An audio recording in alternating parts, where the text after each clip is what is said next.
Dear learners, welcome back again in our today's session. So as you can see that today we are going to talk about on the topic classification of disabilities based on ICF model. So today we are going to discuss about ICF model in detail. So let's discuss about the ICF model, the International Classification of Functioning Disabilities and Health. It's also known as ICF model. It developed by the WHO. WHO stands for World Health Organization. It provides a comprehensive framework for understanding and classifying the disabilities. It considers multiple dimensions of health and functioning rather than just focusing on medical condition. Now next, we are going to talk about the ICF model, which is given below. So as you can see that under the ICF model, health condition can be categorized into three. The first one is body structure and functions. The second one is activities limitation. And the third one is participation restrictions. So if we talk about the body structure and functions, there are three types of disabilities. The first one is motor, cognitive, and affective. And if we talk about the activities limitations, so it can be a self-care, mobility, and ADL. And if we talk about the participation and restrictions, so it can be social roles, education, and employment. And now you can see if we talk about the barriers, so barriers can be categorized into two. The first one is environmental barrier and the second one is personal factors or personal barrier. So if we talk about the environmental barrier, it can be categorized into three. The first one is physical, the second one is attitudinal, and the third one is social. And if we talk about the factors, factors can be categorized into three. The first one is sex, second one is age, and the third one is health behavior. So let's discuss about the ICF model in detail. The first one is body function and structure. If we talk about the body functions and structure, the first one is impairment of body functions. These include the problems in specific physiological functioning and such as mental functions, sensory functions, and any kind of pain. Examples, cognitive impairment like memory, attention, and any kind of disabilities related to the memory.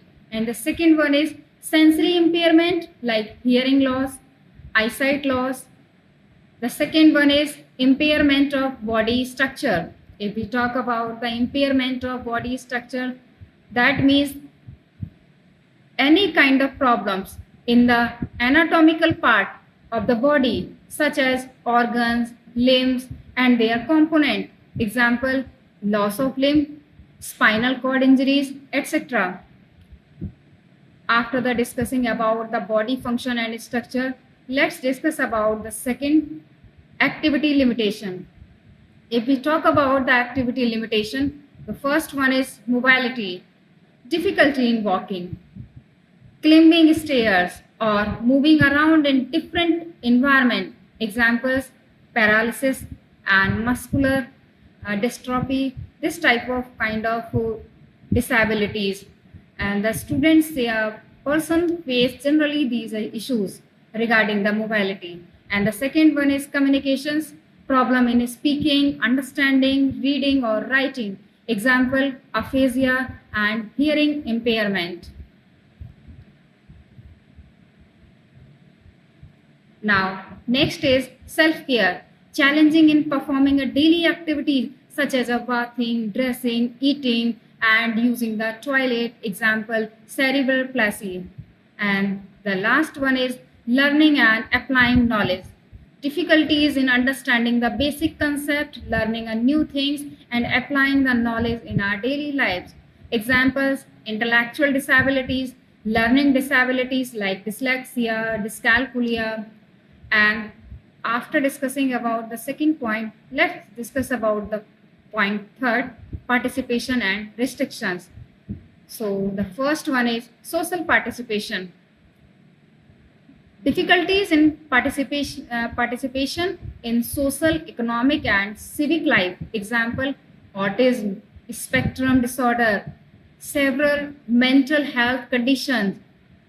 And the second one is work and employment. Challenging in securing and maintaining employment. Examples: mental illness and physical disabilities. And the next one is community life. Problems in engaging in a community and leisure activities. Example: social phobia and mobility impairment. Now next we are going to discuss about the environmental factors. So the first one is products and technologies. Barrier related to the accessibility and usability of the products and technologies. Example: inaccessible software, lack of assistive technologies. The students generally face this type of issues, this type of problems in their education. And the second one is natural environment and human-made changes. If we talk about the natural environment and human-made changes, that is environmental barriers such as physical accessibility issues. Examples: inaccessible building, lack of ramps and elevators. And the third one is support and relationship. Lack of support from the family side, from the peer side, friends or services. Example: social isolation and lack of personal assistance services. And the next one is attitudes. Social attitude and perceptions that hinder the participation of the disabled students. Examples: discrimination against people with disabilities. And the next one is services system and policies. If we talk about the services system and policies, so barriers within the system such as healthcare, education and employment. Examples: inadequate healthcare services, restrictive employment policies are the barrier. Thank you.